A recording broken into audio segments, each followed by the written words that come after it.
রমজানের এক অনাহারী সন্ধ্যা। সূর্য ডুবে যাচ্ছে, চারদিকে ইফতারির প্রস্তুতি।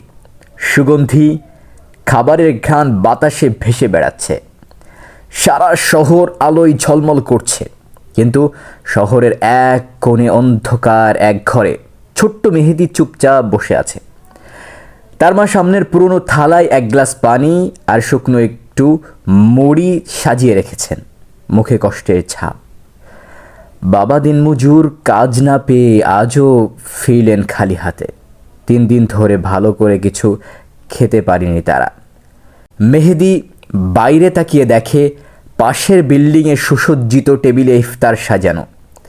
বিরিয়ানি, খেজুর, ফলের জুস সবই আছে। বাচ্চারা খুশিতে লাফাচ্ছে, কিন্তু কেউ মেহেদিদের কথা জানে না, জানলেও দেখার সময় নেই কারো। মেহেদি বলল, মা, আজ কি আমরা রোজা রাখতে পারবো না? কাঁদো কাঁদো গলায় বলল মেহেদি। মায়ের চোখ ভিজে গেল, কিছু বললেন না, শুধু মাথায় হাত রাখলেন। বাবা চুপচাপ তাকিয়ে আছেন দরজার বাইরে। হয়তো ভাবছেন, এই পবিত্র রমজানেও কি সত্যি কেউ নেই যে একটু সাহায্যের হাত বাড়াবে?